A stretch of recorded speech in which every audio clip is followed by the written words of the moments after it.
So we are live on YouTube and Twitter. Once again, follow us on Kernel DeFi Pod for updates. We are going to talk about a lot of different topics today. Let's see what we can get our hold on. Actually, Danny, I wanted to see, not to call you out, I wanted to see if you could just describe to the audience what Kernel DeFi Guild is and some of the projects we've kind of planned as well before we get things started. Yeah, so first, maybe it's just for anybody who happens to be here isn't familiar with Kernel. Kernel in itself is, I would say, a very intentional online learning community or digital online community with an emphasis on Web3 and applying blockchain technologies. Take some of the best builders who are, I would say, kind of at idea phase or maybe farther along in their protocol and looking for a sense of community, and kind of brings them, or they apply, and it's a fellowship that they can get into. It's a very special community, and I'm honored to be here. From a DeFi perspective, and that's what I think all unifies us, right, is Kernel in itself has different guilds, right? NFTs, community, I could see Metaverse being one eventually as well, but we're part of the DeFi Guild, the Decentralized Finance Guild. And we all are co-leads in that effort and really have the opportunity, I think, to kind of help organize the Kernel community around DeFi and provide educational opportunities and that ultimately enable them to progress in their building of protocols. And we've done I would say, some really cool stuff. Again, Kernel is very informal in its structure, but we've had the opportunity to provide mentorship to those interested in DeFi, bring on amazing guests as a part of our fellowship, when the fellowship is going on. And then as well, we're looking to do some really cool things, I think, in this next guild, like a collaborative building project where individuals could opt in and learn how to build DeFi protocols in a safe and playful environment, as well as this podcast, just kind of really continuing to promote and shine light on the builders and members of the Kernel community, albeit if they are a dedicated DeFi builder or peripheral connected. Everything kind of touches DeFi in the sense of way money moves. But so it's a really good opportunity to be here today and with all of you doing this. Awesome. I think just a quick thing. I don't know if we're live yet on YouTube. Just a heads up. Shawn said we were. I just looked and it says they're still waiting. So yeah, we can just go. I don't know. All right, I'll let you guys talk while I figure out the technical details. But one topic to tee things up is DeFi has been in the headlines recently. For the last couple of months, probably for all the wrong reasons, unfortunately. Hacks, Ponzi's, etc. If you guys could just talk about some of the more interesting ones. I know, Julian, you were in the front lines for the Ferrari hack. Gabriel, you were in Jump Crypto's office during the Terra collapse. So I think those are some interesting storylines to go into if you guys don't mind sharing. Gabriel, you want to start? Go for it. Maybe you can start, Julian. Go ahead. Interested in your take. And I mean, I think there's also a couple new ones worth talking about that aren't necessarily hacks, but are on the topic of security, right? Specifically, for the last session or the last cohort, we had on Alberto Cuesto-Canada from Yield Protocol to talk security. And actually, within the past month, both he and I have had our own security issues. Not issues. Wow. We say like no one's lost any money, but like our own either white hats or paused contracts and migrations. And it kind of does speak a little bit to our point previously, which was they're just going to happen. But yeah, on the topic of the Ferrari stuff, right? That's honestly an entire shit show still. People are extremely critical of Faye. I don't know how much you guys paid attention. Oh, yeah, you're 1 second. I can hear the YouTube now, and I didn't realize I still had to go. It is still a complete shit show, right? The important thing to note is that the bug that was live in the Ferrari code had been there for a little while. It was there for like 3 to 4 months. It had been introduced literally by a suggestion that an auditor from QuantStamp had recommended. And realistically, it wasn't something that, for the most part, people would be able to acknowledge or deal with ahead of time. Right? Like, there are certain things you should be able to make every unit test for everything. But in that case, I honestly don't blame the devs too much. In general, unless there's egregious issues, like I think the Nomad stuff is something that you do just blame the devs, then you can't ever really blame them. And moving on to the next topic, which is like, how do you recover from that? And that's really where the shit show comes in on Rari's end, or Rari's end. It's immediately after the hack, I got on even actually with the Rari community. I was probably the most positive person on the call because I knew that all of my protocol's money was safe. But it seemed very clear talking with Joey and everybody else that there was an extremely strong indication that they would pay everybody back. That was what was implied by their DAO to begin with. And then within the next few days, they did a vote, and I think 90% of the snapshot voted for full reimbursement. Here we are 2-3 months later. It's about three months in a week, and there's no actual action in that direction yet. The only thing that had happened since was the actual on-chain vote when the DAO themselves, completely changed 180 on that and rejected everything completely. So I don't know what to say about that, right? I think the biggest thing on our end was just being clear about our expectations and our security procedures for our users. I wrote an article afterwards on, how you should prepare for issues, right? You should expect for them to happen. You should have emergency withdrawal procedures, and you should just be ready to execute them. And I'm actually quite proud of my protocol in this situation because we had those ready and we were able to do it and save funds without any scary issues. On Yield's end, they did not have any of these. And I spent the last 24 hours investigating their issue, and it turns out that they did successfully white hat all of their at-risk funds, but it took them 3 or 4 tries with failed transactions to do so, which means that at any given point, anyone that is using a generalized front-running bot could have found that and taken all of their money. It's like fucking terrifying. So I think the really big takeaway is be prepared and plan into your contracts procedures, at least for the first year or two, to kind of just, oh shit, get everything out. This whole subject, that's from my perspective, and it might be helpful for me to just say, 5 seconds what I'm building. So I'm co-founder at Window Finance, and our mission is to accelerate adoption of DeFi and blockchain technologies, and we do that by informing participants about the rewards, but also the risks involved. And it's tough.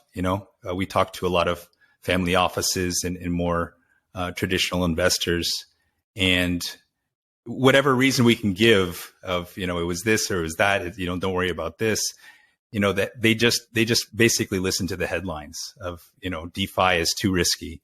And so this is me more lamenting than coming up with a solution. But maybe a question, and anyone could take this one, is, how can we reduce the surface area of this type of exploit, hack, or weakness in what we're building, so that we can start to say, well, it's not as risky as it used to be. I don't know if anyone wants to take that. I've got some ideas, but I don't want to take over everything. Yeah, Shawn, you were going to say something? Yeah. I mean, I've seen some really interesting things, both on the user side as well as the dev side. So one, I think people are trying to make smart contract auditing easier for folks. So like, I know that's a huge bottleneck for devs. It's just like, I hear horror stories of waiting 6 to 12 months just to get like a 1 week review.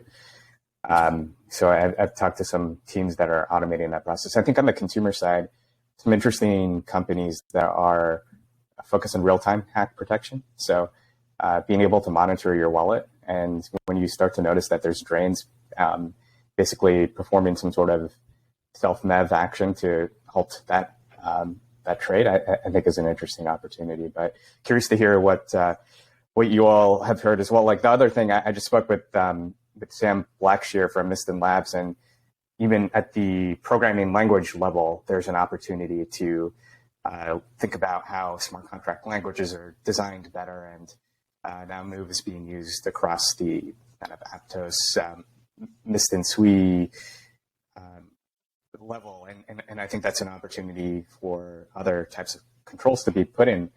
But it's not everything. There's always social engineering, right? And that's just a basic human fallacy. We can't stop. You read about every day boarded yacht club influencer being hacked or something like that. So not to poke fun at them, but it happens to all of us. But I'd love to hear what you all have to say. Danny, seems like you want to. I think it's like, Shawn, you brought up like two systemic risks. I think there's first like issues in the code, and then there's the difference between them, that and social engineering. And I think social engineering will probably come, like both, I think will ultimately there'll be controls to the point you started talking about, some of like making smart contract more easy, more accessible. How do we automate it, right? How do we make that maybe less of a human driven process, right? And I think ultimately you just, as you've seen things like Copilot, I'm not technical, but how you've seen things like understand like Copilot and other applications that kind of help devs write better code. I think that intrinsically will go. Also, I think like the quality of code, there's just so many devs coming to this space, and I assume that the quality of code and coders, it only compounds and gets better over time.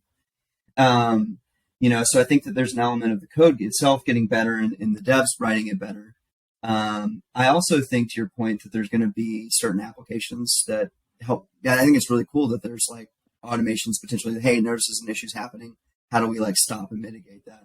I think ultimately, though, too, there will be things to mitigate those social engineering hacks, right? Like, I think there's already some really cool applications or services out there. You interviewed Rex from DeFi Safety. I really like what they do. I think they do good content and saying like, here's from a retail perspective, here's more and less risky protocols, right? And I think if that can continue to evolve and be more quantitative, it's good. But it could be maybe even more quantitative and more driven, right? As they continue to look for correlations, things like that. But ultimately, I think, too, there's probably just going to be so many fundamental infrastructure updates. To think about how the way we use MetaMask now to the way that we use wallets in the future, I think it's just going to look fundamentally different, where it's kind of opaque, especially when you're first coming in, of like, what am I approving this transaction, right? And I think it can become more clear, and I think it will become more clear over time. And I think even things like that fundamentally help the average day consumer. But Julian and Gabriel, I'd be really curious as like what you guys think from a protocol perspective, and like even talking maybe more on that dev side about how to maybe get ahead of some of these things and really kind of just like end to end, like how do you mitigate it from the code perspective, and how do you have established controls to mitigate when it does start to happen, right? Like what is the process? I'd just be curious what you guys think. Also interested in Julian's take on this, but just to bring 2 points from my own perspective, from my own dev perspective, I think that, as Julian alluded to, this kind of pausable characteristic of the smart contract, you can code in there, let's say, an emergency pause or a red button. You can definitely code that in. There are standards for that, for instance, from OpenZeppelin. And overall, just basically defining some standards or best practices for these smart contracts as some of those EIPs that are being brought out, or for the vault standard, or even maybe a bridge standard. Those are the kind of things that I see happening now more than ever before in the smart contract level. That would be my take. What do you think, Julian? Yeah, I mean, I think it's extremely important, right? There's so much you can do as well once that comes from the smart contract itself, right? On our end, we have the entirety of our front end update automatically the second we pause the contracts, right? So it's like the entirety of our security procedures is essentially at this point automated once we get our pause through, and like that's saves so much effort on our end. Like we knew there was an issue. I found out what the issue was within 10 minutes. We paused the contracts within 20. And we had the remediation and like everything paused and good to go within 24 hours. We took a week to actually do it and make sure, but nonetheless. Go on. Sorry to interrupt you, but like one thing I'd be interested in is, even as you're going through this, like, lack of a better term, these change management processes, like, one thing that struck me, and Shawn, I think you talked about it on the Terra Luna episode, right? Is not only that Terra kind of like had that utter collapse, but they went the same as like Three Arrows Capital.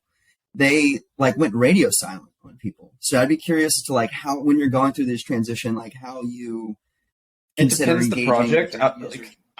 I definitely err on the side of actual ethical legitimacy.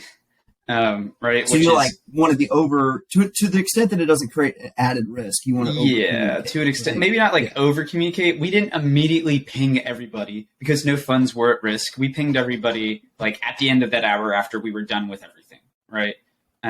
We don't have enough users where people are going to freak the fuck out when our contracts aren't available for 24 hours.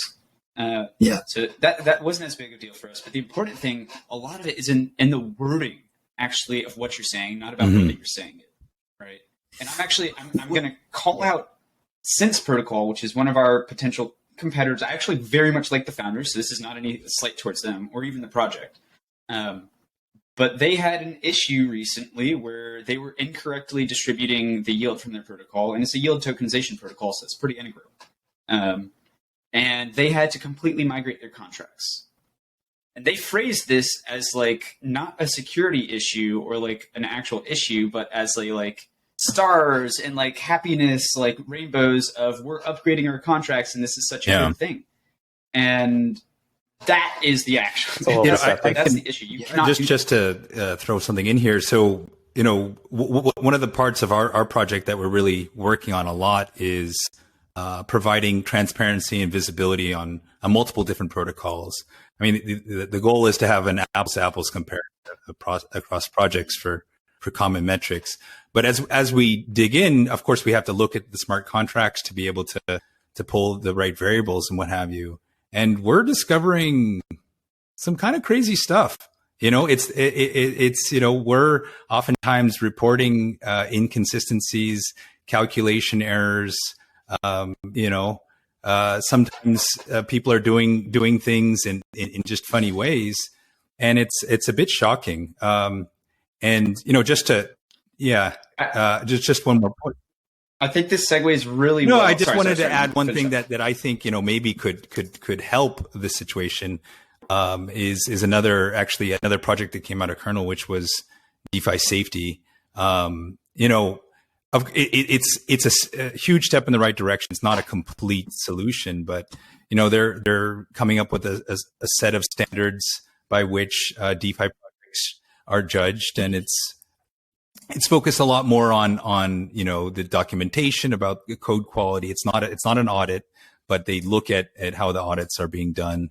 And hopefully, as there are more kind of leaders in this space of this transparency and even coming up with best practices, that we'll get to a point where people won't even participate in a project or connect with a project unless it's getting a good enough score by independent agencies like this. So, but yeah, Julian, I think you wanted to tack onto that.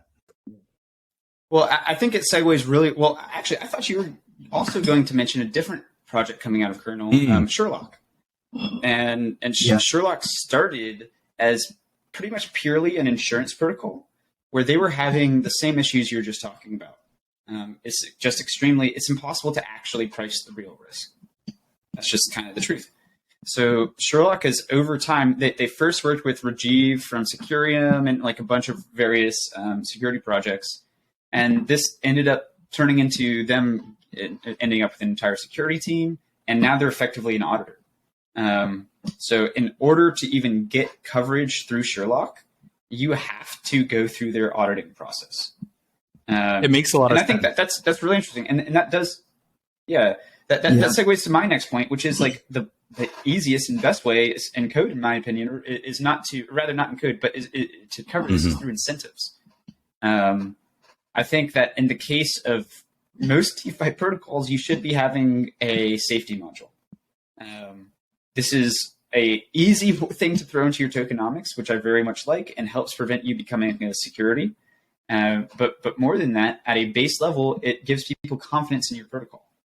Aave obviously has a security module, and I mean I'm going to be critical specifically on Fei. the Fei-Rari merger effectively turns Fei into, or it should have turned Fei into the security module for Rari. That's like what it implicitly does. It's the same exact concept. Julian, yeah. Julian, what do you mean by a security module? So I'll specify Aves and because it's the most well known. And Swivel, we have ours as well. Obviously, if I'm so strong about this, of course I'm going to implement it on our end. But on Aves end, you can deposit Aave tokens or Ethereum, but mostly Aave tokens. I believe it's an 80-20 ratio. And they provide liquidity with that on Balancer. And if there's ever a hack on Aave, the first people that cover those losses are those LPs, the people committing their liquidity security module. I think they can take upwards of 40% of that LP to cover the losses. And this is a very strong way to, again, ensure people have confidence in your protocol. But moreover, the people that do have the most confidence in your protocol, the actual stakeholders, have a way to signal that confidence, right?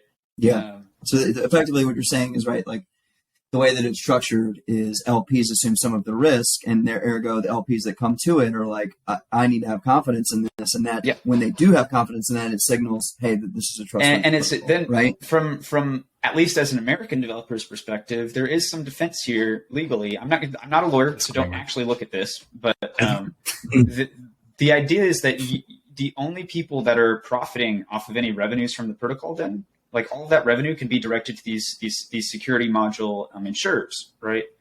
And then the claim cannot be that people are profiting off of the protocol. That's not what's happening. They are profiting off of their act of insuring the protocol.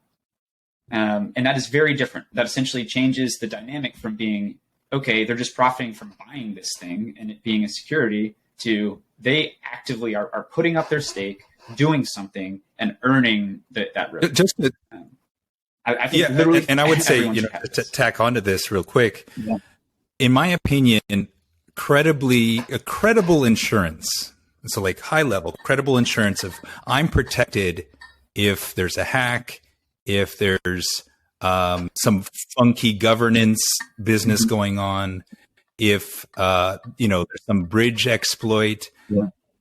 If we can bring end users credible insurance, this kind of it solves so many problems for at least our mission of getting more traditional people into the space, because it's they think it's the Wild West. There's all these disclaimers. Don't play with what you can't afford to lose. But if we keep attaching all those disclaimers to what we're building, we're only going to build playgrounds for ourselves. And so, I think. Yeah, I 100% agree. And I think for the most part, people in DeFi at least assume that this is there, even if it's not explicit. And it's just like this horrible relationship, right? You assume that the risk is there, or they assume that there's some implicit insurance from the protocol. The DeFi operates similar to TradFi, and like, everything, like I can get my money back. They assume kind of that direction, but it's like all of these DeFi protocols raise maybe $5 to $10 million. Okay. They know that there's some valuation to these tokens. And at the end of the day, if there's a huge hack, what is going to happen? They're going to try to do as much as they can to use their treasury to backstop that risk and pay it off and pay back the users. So it's like, instead of doing this in this horrible and implicit way that leaves everyone kind of shitting their pants at last moment. Got it. Yeah. Like it's already like this. Just make explicit programs. Yeah.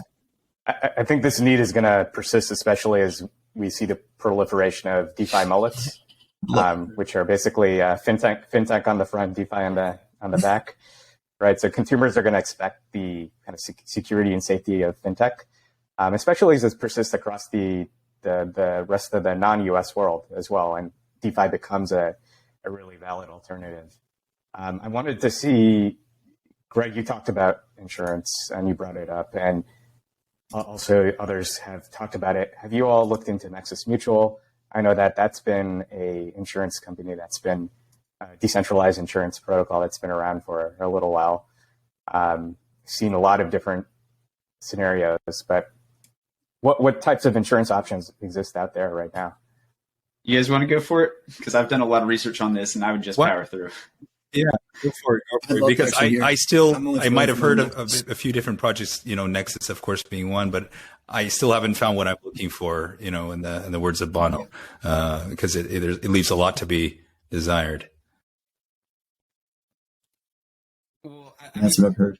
So I classify things into a few different models, and it just depends on where the capital comes from and how you're pricing the risk, right? So if the capital is coming from, there are insurance companies that will just do it in a centralized way and give you insurance. This is largely for like ultra rich, I'm sure, but that does exist. Then there's kind of like the DeFi in the middle, which is there's a centralized actuary, right? Like a security team that comes in and prices things. And then there's decentralized pools of capital that actually pay for it, right? Or like are earning the yield. And I think Sherlock counts under that model. And then if you guys maybe have heard a protocol called InsureAce, they do as well. And then there's the last, which is just like pure market pricing. And this goes in a few directions. There's kind of something called protection markets, which are very much like lending markets. This is something that Cozy Finance does, as well as the Y Insure stuff. I think they might have merged at this point. I'm unsure. And then there's just like essentially betting markets, like binary options, where it's just, will there be a hack by X date, yes or no? And you buy one side of that, which is a completely fine way to do it. The only real thing I've noted so far is that InsureAce kind of blew up. Oh no, we lose Julian. Can you hear me? Yeah. Can you hear me? Okay. Yeah, we can hear you now. You bugged out. Yeah, like the only issue so far has been that InsureAce, using their centralized pricing, messed up massively. They price pretty much everything around 2%, including the chance of tether risk. Bargain basement. Or not, sorry, UST risk. Excuse me, UST risk. And this led to a ton of people buying like Mac. They bought out all of the coverage on InsureAce for the DPEG, and then we're just like eating that 20% yield, right? You're essentially locking in 18% for yourself. So that protocol is completely underwater right now. Well, actually, we'll see exactly this where is it something goes, that I wanted to tack on, and why I haven't found what I'm looking for is, because of these decentralized options, they're kind of insuring themselves in a way, in a broad sense. They're in the same system. So when the SHIT really hits the fan, are they going to be around to provide that coverage? It's one thing that when I go to bring this to my clients, sorry, that's, it's not credible enough. But the other thing that I've seen is, I think Nexus specifically, there is this kind of decision part of their process where, there is some sort of incident, and then there's a review, a very human manual review, and they can just arbitrarily say, well, we don't want to cover this. And so that part it seems very un-Web3 to me, the part of kind of arbitrary manual decision making, which I just don't think, you might be paying 2%, but is it really going to be coverage at the end of the day?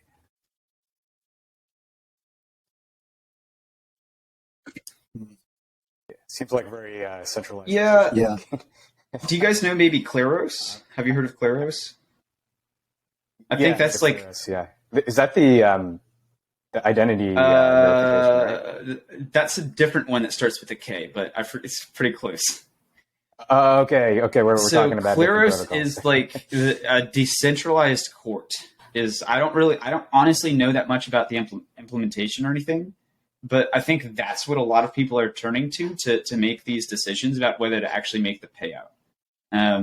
It's like you're supposed to trust some otherwise trusted jury effectively, and these people are rewarded in Claros tokens for appropriately voting towards the right decision, if that makes sense. Something like that.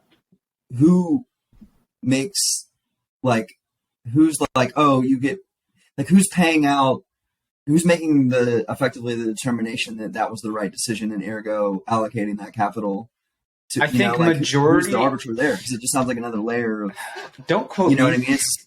Don't quote me. Yeah, I think if you vote with the majority, you win. So you would assume that the majority is voting right, and then it's blind. And of course, then, like something like that. I think it's along those lines. So if you vote with the majority correctly, then you're rewarded. It's a really interesting concept. Sorry. And if you don't vote with the majority, your stake is then slashed. I believe it is something like this as well. Yeah. Okay. If I'm not mistaken. Yeah. So it's essentially trying to just like game theory its way into being right every time. Right. I could see some interesting dynamics. I wanted to transition into another topic. That's great. into another topic, since we have, let's see, probably have maybe another 20, 30 minutes together. I wanted to talk about new narratives and metrics. So TVL is one metric that I think the DeFi industry at large is focused on, right? So it's if we look at DeFi Llama, right, from the peak of, let's say, 200-ish billion, we're back down to about 67 billion, but we're seeing an upswing here. A lot of people have said, like, is TVL the right metric to use to measure DeFi protocol success? Just because we've seen some gaming of that, right? On Solana, we saw Saber, just like this guy who had 12 Anon profiles who like 12 different protocols that pumped each other up, right? Basically double counting all the wazoo. I know Xerox and GMI, the maintainer of DeFi Llama, lamented this and was really disillusioned them in terms of the DeFi industry overall. But at the same time, we're starting to see new narratives, right? So Ethereum is still the dominant chain by far, and part of this decrease in TVL is due to naturally token prices dropping. But when we look at some of the newer L2s, especially the ones that are introducing liquidity incentives like Optimism, they're starting to take hold. At one point, I think Optimism was taking over Polygon, and now it's over $1 billion in TVL almost overnight with the liquidity incentives program being introduced. So what I wanted to ask you all, and I'll stop sharing my screen right now, is TVL the right metric to measure the success of a DeFi protocol? If not, like what should we be using, and how can we communicate that to consumers, investors, et cetera, to make sure that that's something that they use to judge the health of the ecosystem? Greg, fundamentally, a good metric needs to be tied with value capture, and ideally with the now or eventual business model of things. It's hard to give it one metric that will cover all projects, but I think we can think in examples. If you think about a DEX, for example, their value add is facilitating trades, and so how much volume is being traded, and then how much, although they're not currently capturing fees to the protocol, there's a lot of rumors running around that they will. So could that be an interesting metric, at least for a DEX? It's how much volume is being transacted per day.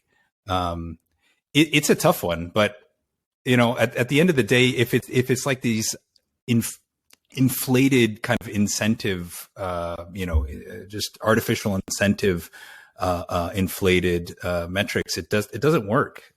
So yeah, I'm giving more problems than solutions, but I don't know if anyone else has a comment, an idea.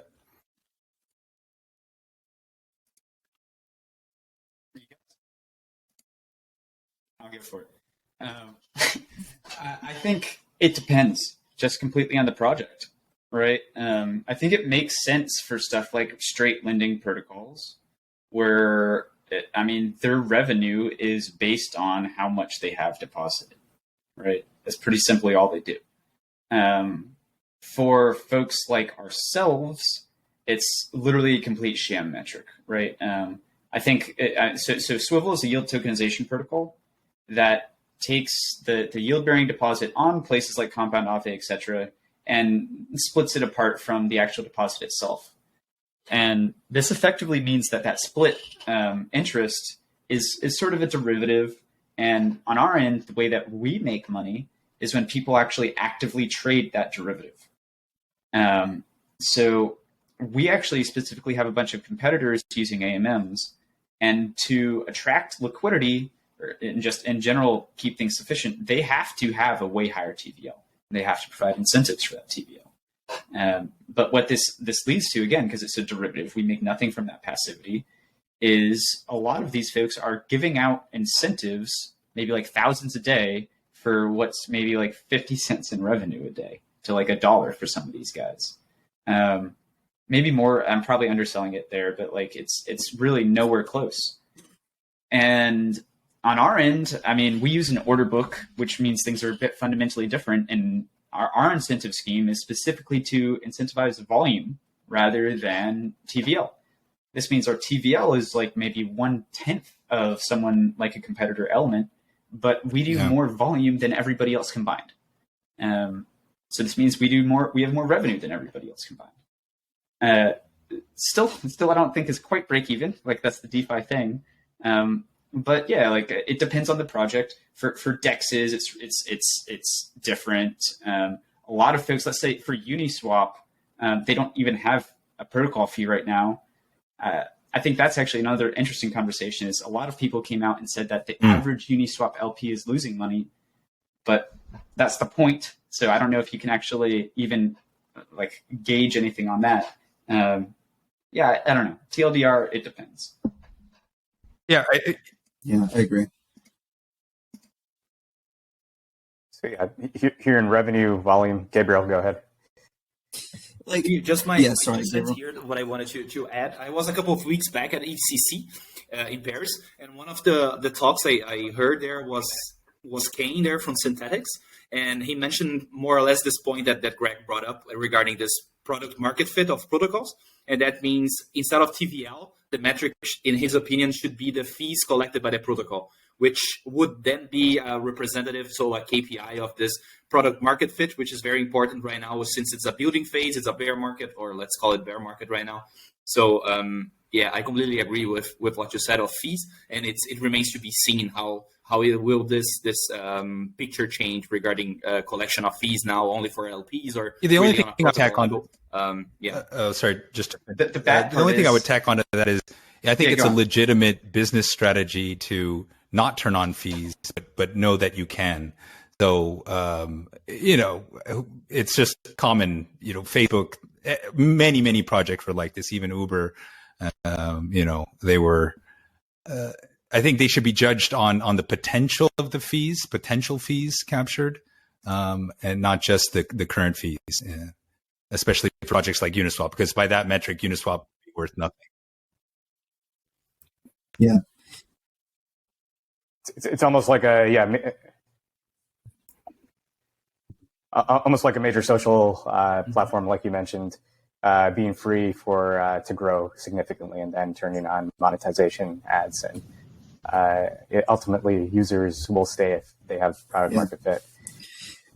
When we talk about TVL and it like being like a signal for success, I think that like it kind of depends on, or like I guess to even take that back a step, it's like, is it really a signal for success for who, right? Is it for the protocol? Is it a signal to like me as an investor, or as a retail investor, to be like, oh, this has a high TVL, that signals that it's more credible, as ergo I can assume more people use it, right? I think it kind of depends on, like, I think that signal, it's I guess to get to the point, I think it's like important, but it's obviously not I don't think it's the best metric, but I do think it can serve as a signal. I wouldn't say that it's always necessarily the most successful one. I think there's probably still even some Web 2 metrics that still can be maybe not public to us as as investors or people outside of the organization. People within it, though, certainly I think pay attention.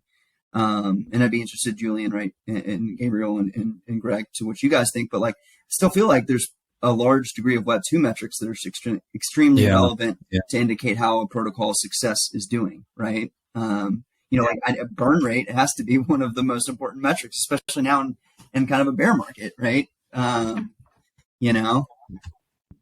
Yeah, that's what people are troubling Anchor about all the time, right? Their burn rate, their runway looked pretty horrible, and I think people were, the skeptics were right. I'd say yes and no to the burn rate, right?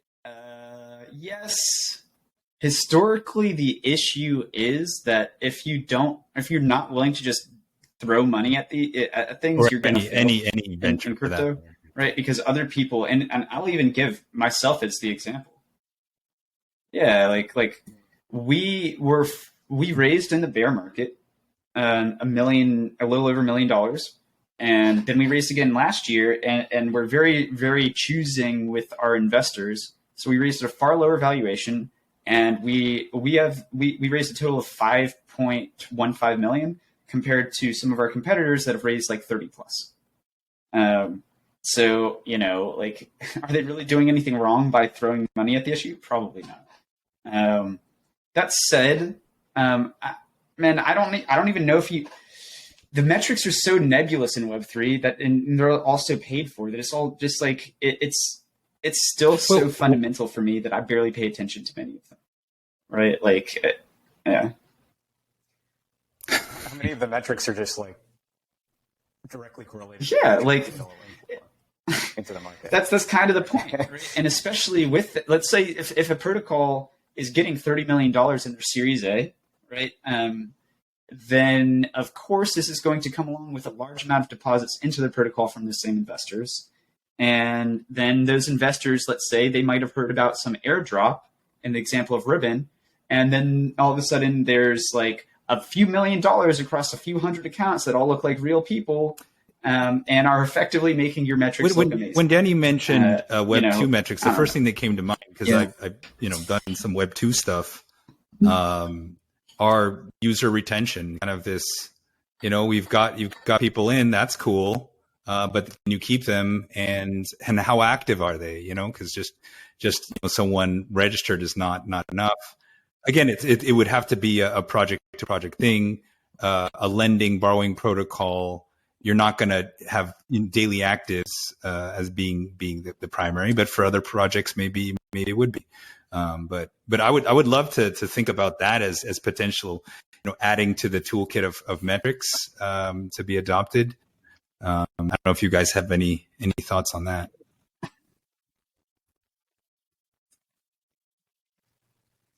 I know DApp Radar has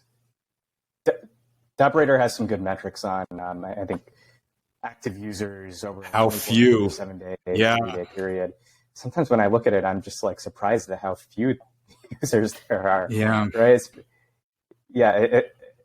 Especially some of the metaverse projects, right? So like, I don't want to name any of them specifically, but just like in the hundreds of users, right, on a monthly basis, and they're valued at like similar levels as. I was just going to say, I think that's a great point. And there's a glass half full, glass half empty perspective to this. Is kind of like, hey, we're in $1 trillion economy now of crypto, and in DeFi, different metrics even on that, but let's call it 100 billion.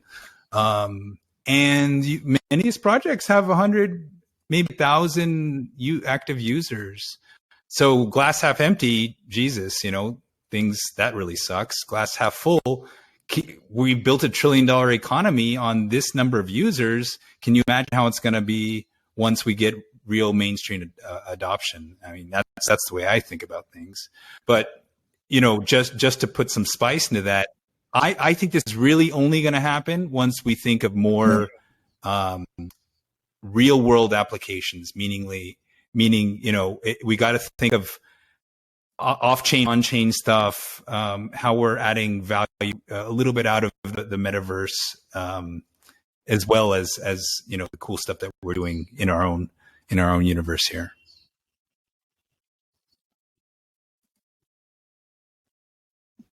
Yeah, I agree. I think you're absolutely right on, like, we have to figure out, like, because ultimately I think where DeFi becomes value isn't necessarily we look at it as like an investment or like a way for us to do financial transactions and ultimately make money off that, but more so it's just the infrastructure, right? I think like that's ultimately where I think DeFi is going to fundamentally move to, where because with the idea of smart contracts and being able to automate effectively like processes and workflows, it seems to make so much sense that we can move from a title like a home sale, right, that can take 30 months in the United States, just from the point of even like we've agreed to close and go to, right?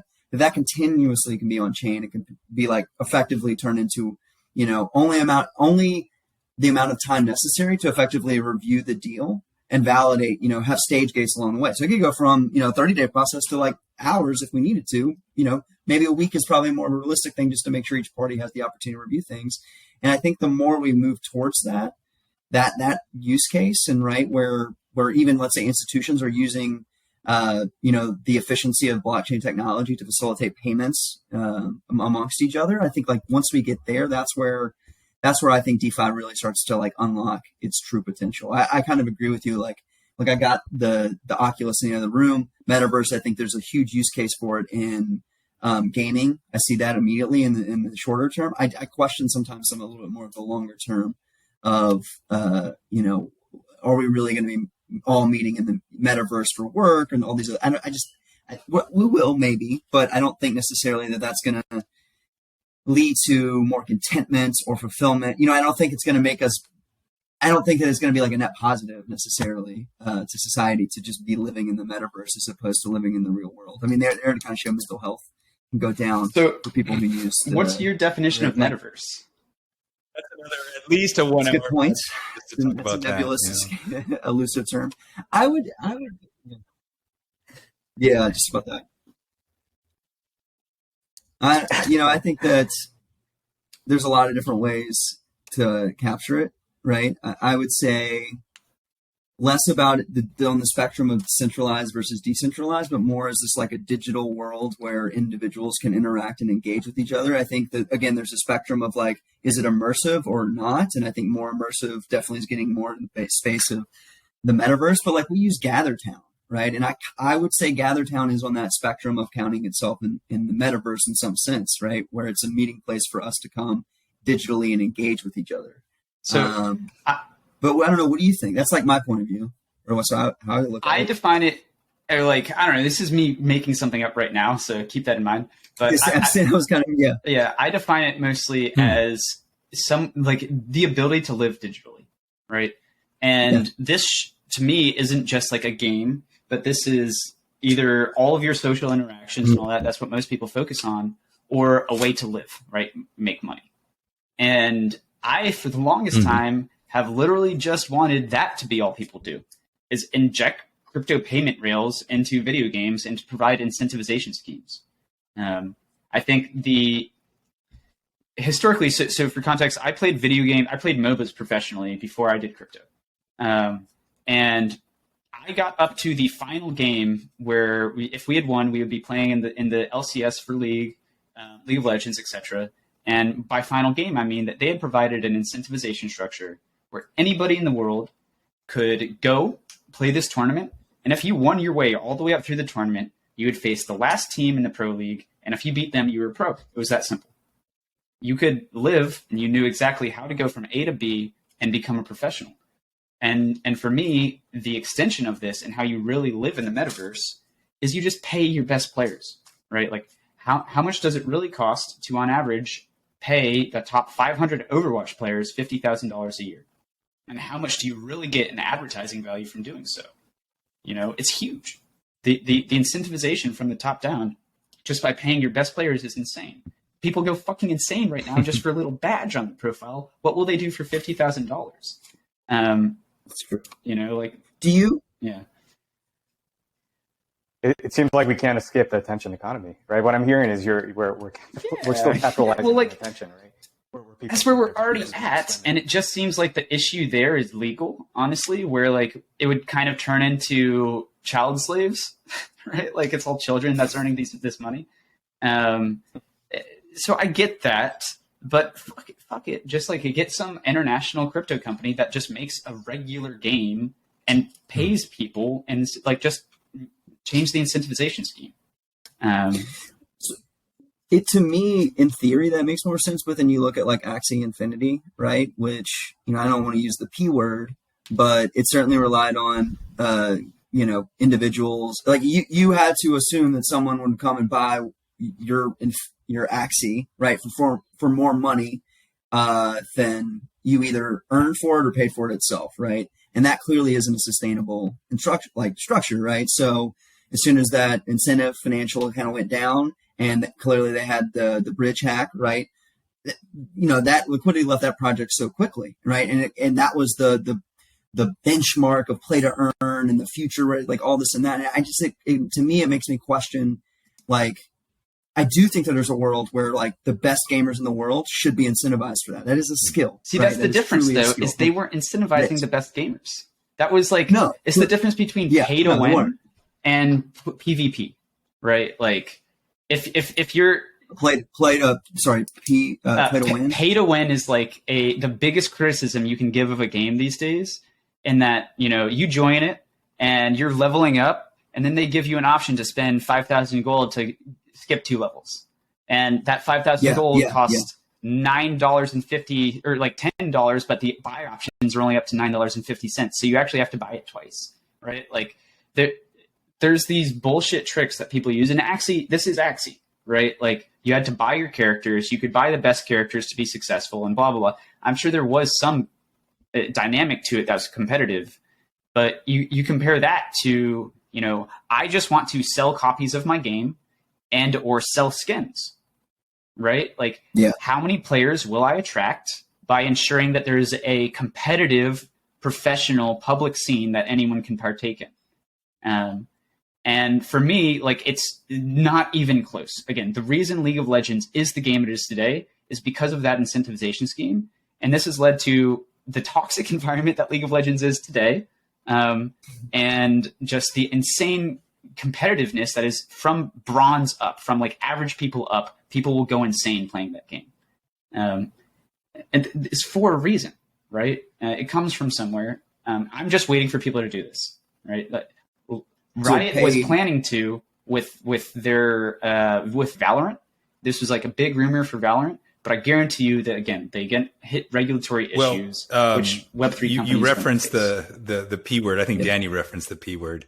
I don't know if we've got just a few minutes left. Does anyone want to step on that landmine and start talking about Ponzi's and Ponzi-nomics, given that all that's going on?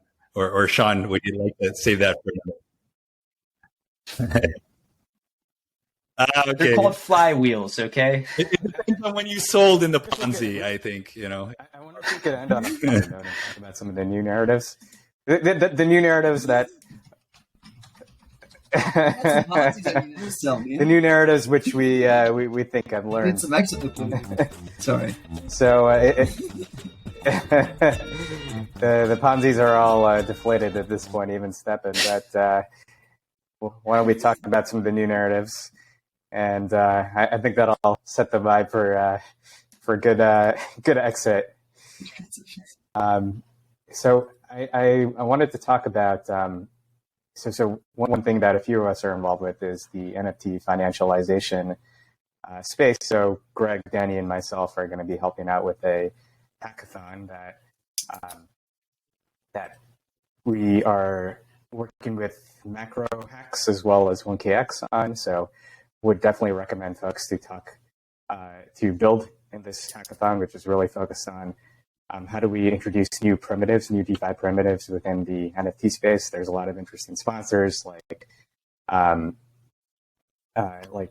Nifty-Fi, even Ronin, part of Axie, going back to the previous conversation, Decentral Games, Swap, Goblin Stack. So a lot of interesting things happening there. I think another interesting narrative is, especially if we look at like the DAO world, Gnosis Safe is on a tear. If you look at the even during the bear market, the number of space being added is just growing pretty significantly overall. We have refi. We talked with Spiral's protocol, how to actually think about the climate impact, and how do you get folks. This probably is the broader spectrum of DeFi protocol users into the space because they are really concerned about the climate impact and the like. So this is a way for projects to actually add that. And then we have new chains like Sui, new L1s. We talked. I talked with Sam Blackshear yesterday just about Sui, and the opportunities that it builds, and they even specifically call out finance, and they have some examples of, for example, flash loans and other types of projects which can be built on this relatively efficiently. So what I wanted to end off is just like what projects are you all excited about moving forward? And in some of these new narratives, what can we be excited about? We're all down in this market, and both figuratively and literally in some cases. I don't know if this counts as a project or more kind of a movement, but the kind of the ZK EVM projects are really getting me excited. I think it's solving multiple problems simultaneously, or it has the potential to solve multiple problems: scalability, privacy, and still maintain kind of the ecosystem without throwing a wrench in everyone's plans to learn new languages and what have you. So I don't know, that gets me pretty excited.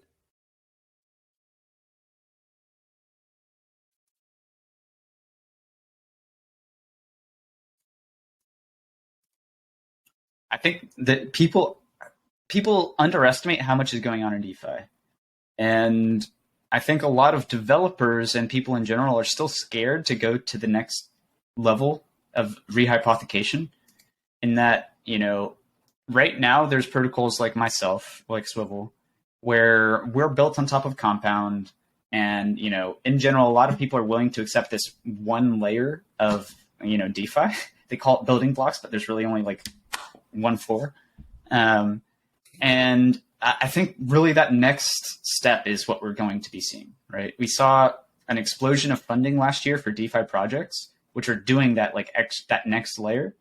And everyone that is going to be successful coming out of that is having folks build on top of them. I would give a specific example in the fixed rate space because that's what I'm familiar with. We're building an aggregator that aggregates all the fixed rates, which is like that is the next step on our end.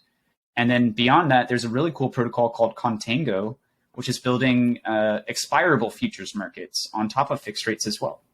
And then there's another really cool project called Fiat DAO, which is building lending markets specifically for the derivatives that pop out of fixed rates, right? These are all extremely cool, and they serve the entire narrative of this contiguous ecosystem where everything is modular and everything can kind of work together. And then that's when you really get stuff that DeFi can do that TradFi can't. And the specific example that I like to give is, let's say you're lending using Swivel or any of our competitors. You end up with an IOU that says, I'm able to get $100 by December 31st. Well, you have an IOU. Traditionally, this IOU is fucking useless. You kind of are just stuck with it. In DeFi, you can program in and someone will know that by this date, you will have that money and you can write options with it, right? So all of a sudden, you're able to do something in DeFi you can't traditionally. You're able to lend and underwrite an option at the same time. These are there's a ton of this. This is obviously exclusive to what we're working on, but there's a lot more going on in DeFi than people kind of are giving credit for, at least for now. Yeah. You guys got anything interesting? Give me what Windows is working on a little bit and you're pumped for. Danny, Gabriel. I want to hear what he has to say. Yeah, I do have one simpler use case, actually, going back to the financialization of NFTs, as was the topic that Shawn suggested. There are a couple of protocols or ideas that came out of Kernel. One of them is, of course, charged particles, which are basically trying to power NFTs with financial services. There's a very cool project. What I like is also in this kind of financialization of NFTs is basically using NFTs as collateral for all kinds of DeFi applications, like loans or trying to do some liquidity provisioning using NFTs as your collateral, or what is your backing up your position. Also, a couple of problems in there. So how can you really define the value of the NFT you're holding? Is it really only the floor price, or can you try to price it in a different way, like the inherent value of the community, or is there a different kind of indicator there that you can predict the value of the NFT on? But this kind of using NFTs as part of your portfolio is what also gets me excited in this new world, I would say. So it's obviously, for me, I'm super stoked for Deep Balancer, Window, and Swivel. These are clearly the best companies in the entire DeFi space.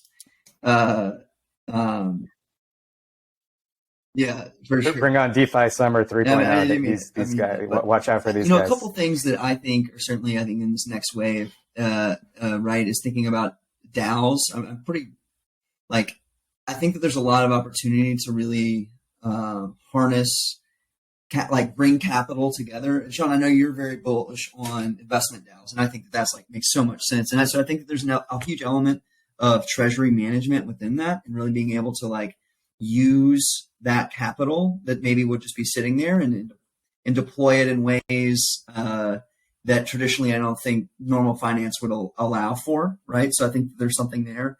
I think also decentralized science is something that I just think it's so cool, the concept, right? The idea that individuals can come together, let's say they have a rare disease, and they organize and coordinate in a way that effectively, helps finance and even bring to market and trial drugs in ways that really provide therapies for others. I think as well with refi, you talked about it. I think that there's some element of these just go plant a tree, right? Sometimes, but I think that there is beauty in bringing the carbon markets on chain. And I really like what the guys at Toucan are doing. And I think there's also an opportunity to kind of even leverage oracleize geospatial data in ways that, again, I think a kernel project, Astral, I believe is the name of it, doing some cool stuff there. And then, Greg, I know we've talked about this before too, but the opportunity to bring all real tangible assets such as homes, cars, things of this nature, and bring those on chain and automate that workflow and, facilitate that value capture in ways. And then the last thing I think that's kind of untapped is this concept of loyalty, right? I think that I used to, I'm a consultant, right? So I got all the points in the world, right? I think that there's a huge opportunity for that element to also those points to effectively become on chain, and then to be able to use that as actual liquidity, where in the past you never could do that, right? And I see some individuals building towards that future as well. So I have a whole list Shawn, of things that you have to go. That I had to write down just to make sure I can talk about them without answering. Yeah, I definitely a lot of. Yeah. So I think obviously some of the things I brought up initially in the question, mm-hmm. I'm really excited about NFT financialization. I think that just unlocks a whole new level of opportunity beyond just profile picture trading, basically, which is the current market. Investment DAOs, super bullish on. I wouldn't be involved with Hydra Ventures DAO if I wasn't bullish on investment DAOs. I think every internet community can have an investment DAO. Has their own talent pool, has their own deal flow, has opportunities to build. And I think that's going to be an asset class on par, if not greater than mm-hmm. venture capital itself. And then finally, I'd say very similar to you, Danny, refi and DeFi are interesting to me. I don't know if it's the right time for refi right now. The whole world is not focused on climate change right now. We're focused on just surviving, but I think that may be a narrative afterwards. And then DeFi, I used to work in the biotech industry, so I think that's a super interesting area, especially combined with some of the different technologies we have. So I'm optimistic. I will say one last shout out to you all. Thank you all for joining. I think this has been a great conversation. Wanted to make a call out to the NFT Finance Hackathon that's happening August 16th through 30th. Danny, Greg, and I are helping out with that, and thanks to Peter Pan for involving us with that.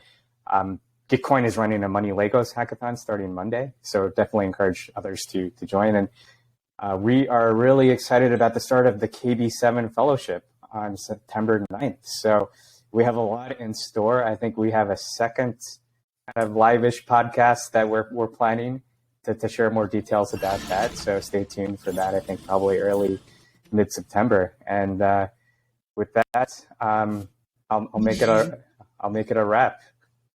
So it was great having you all on. Thank you for joining for the live broadcast, and whoever listens to the recorded session would love to. Thanks so much. We are Kernel DeFi Pod on Twitter. Danny, Julian, Gabriel, Greg, thanks for joining. Yeah, thanks for organizing. Thank you. Have a good day. And we didn't get quite through everything.